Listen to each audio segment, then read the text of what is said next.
Hey guys, happy National Dog Day. I thought today would be a good day to kick off the upcoming challenge that I have for everyone. So I wanted to do a September challenge for 2019 to kind of get people in the mood to spend more time focusing on certain goals with their dogs. There's a lot of people that maybe have done training class with me before and kind of know this spiel already.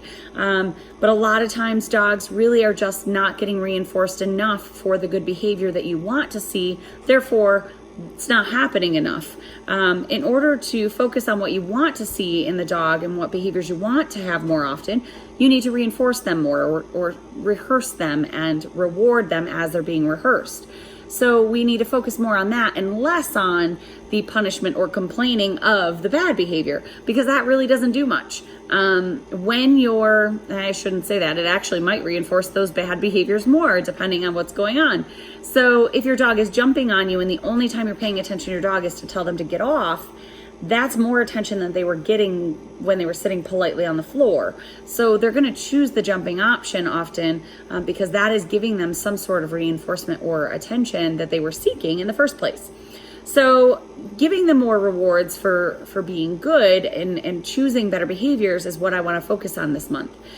In order to do that, I wanted to be very clear about the challenge. So I don't think I'm going to be specific about what goal you have to have in mind. I just think you should make one goal.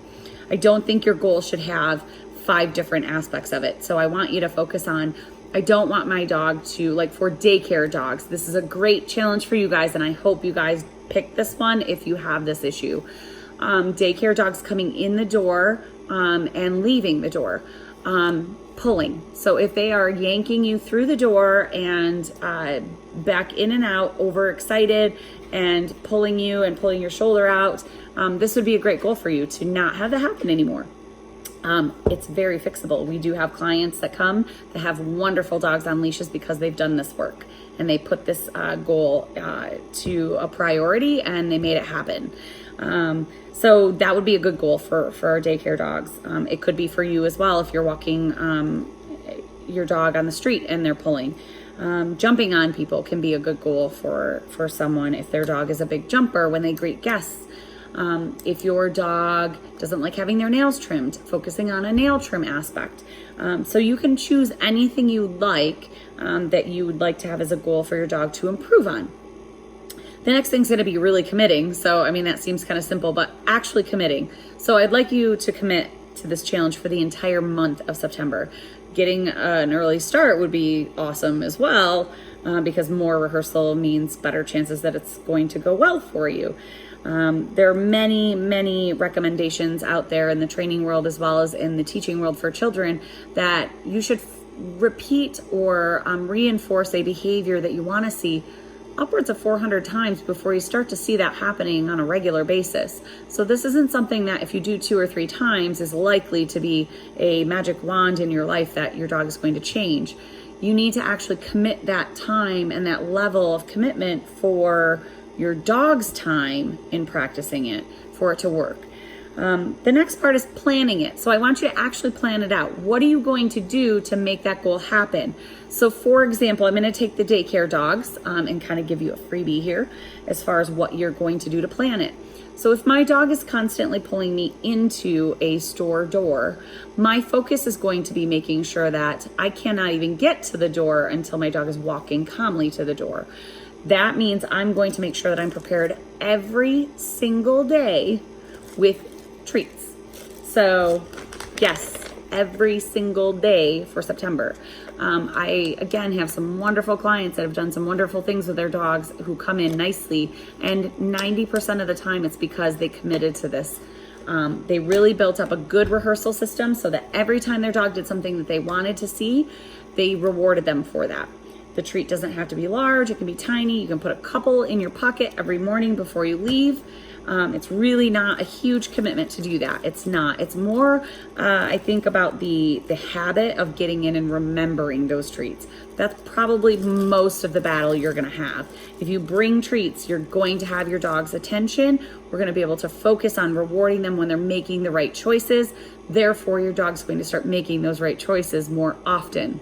All right, so the next is going to be staying prepared, which we talked about every single day. So try really hard not to have an off day. I understand we're going to have a day where we forget our treats. You may be able to come into the store ahead of time and say, hey, can I grab a treat real quick or a treat bag and come back out and get my dog? That's always a possibility. We sell treats here. So again, I'm using the example of the daycare dogs because that's the easiest one. But if you're at home, you can always grab something out of the fridge. So you have those options to get yourself prepared. Human food is kind of a naughty word for me. I don't like the term human food. Food is food. Fresh food probably is better than any of the kibble that is being sold on the market anyway. So don't be afraid to use a little bit of turkey deli meat or a piece of cheese. Lastly, ask for help. So commitment also includes the rest of your household or the rest of your family. Are you wanting to make sure that no matter who walks the dog through to daycare, that your dog is not pulling? Well, then we want to make sure everyone is involved in that training plan. I also like to see that your dog can commit to anyone walking them, whether it be a stranger or someone in the household. That happens basically by asking other people to be on board with your plan. So if you have friends and family that are helping you with pick up and drop off, ask them to be participant in this plan. Show them what you need them to do and get involved in that. The other part is asking for professional help. So I'm here as a trainer. So if you have those questions, how do I plan this better? I'm not understanding how I stop this behavior from happening. I'm certainly available. If it's going to be more than one, goal, then I would certainly recommend you sign up for any training class or private sessions. But if it's just a simple, hey, we really want to get on board with this daycare plan. What do you think is the easiest treat to work with? What do you think we should do at the door once we ask our dog to sit? How do we stop them from pulling beyond the door being opened? We can help you with that. And then you get to take the reins from there and be committed and consistent with it. Videos are super helpful when you're not sure how your dog is reacting and you may be doing something incorrectly or not even noticing it. So one example I give a lot in class is I will have the class do some of the skills that they've already learned before coming in here. And I will show them if they are having some inconsistency with the dog performing that behavior. Most of the time it's something very minor like their mechanics or their timing. And I say, hey, if you just clean this up a little bit and you maybe do it this way, you're going to have a little bit more reliability. So having a video, you can actually watch yourself. You can say, oh, geez, well, I just leaned over the dog and the dog might have thought that I was going to grab their collar or, whatever it may be. It's just usually minor details, but having that video is super helpful for me too. If you're trying to explain something that happens at home and I can actually see what's happening on the video, I can tell you, hey, this is my suggestion for you to change that up a little bit or to get more consistency in that behavior.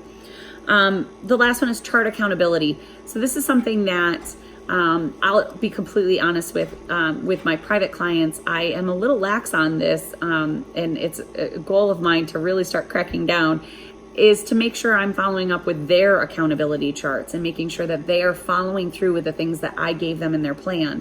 I want to see that you're writing it down, because I think if you're looking at it every day and writing it down, you're able to see the progress that you made or not made.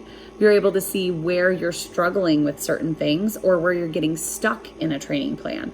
So for example, if I have just a simple spreadsheet for September or even a calendar and I write down that I worked on it, I put a little star there, worked on it that day. That's one way to be accountable, but furthermore, you can add in details. So you can say, I struggled with it today. I did have treats on me, but this is the treat I had.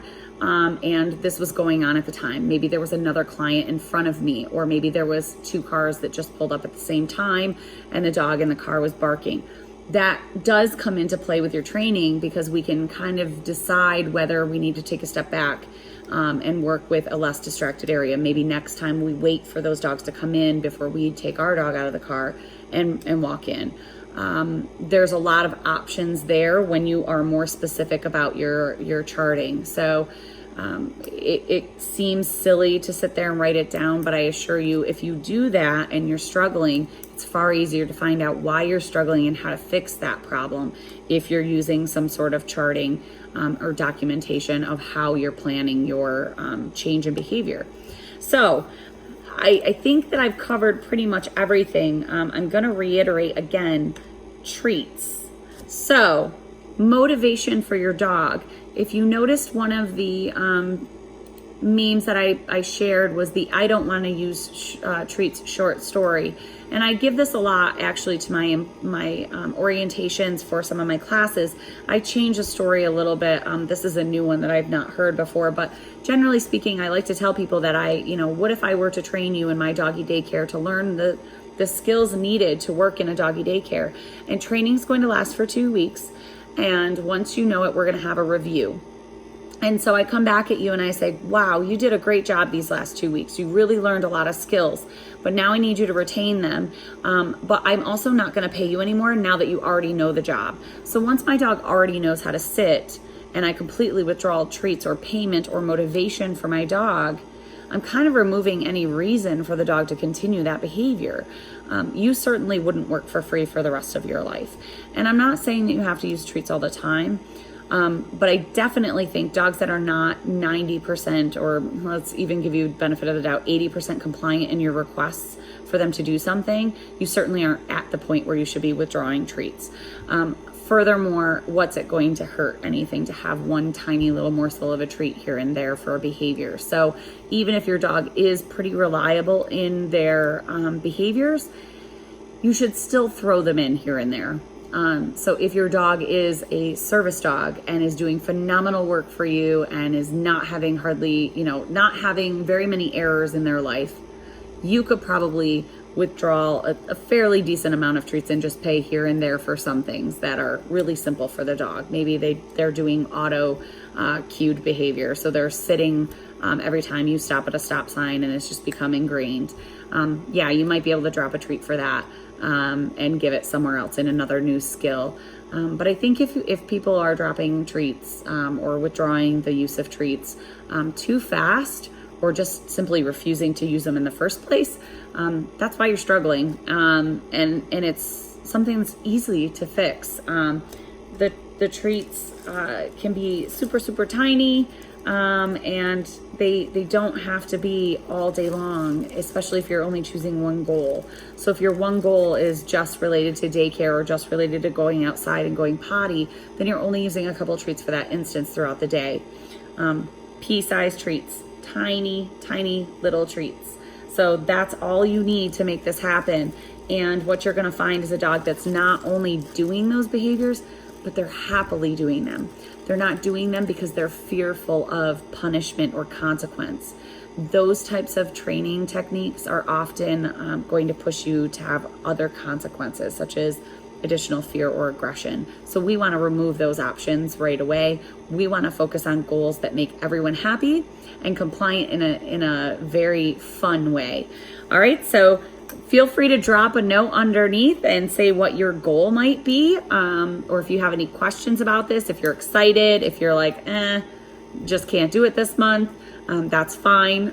If you're interested in doing it in the future or you want to sign up for a class some other time, feel free. But hopefully we can get some good engagement on this. All right, guys, have a good day.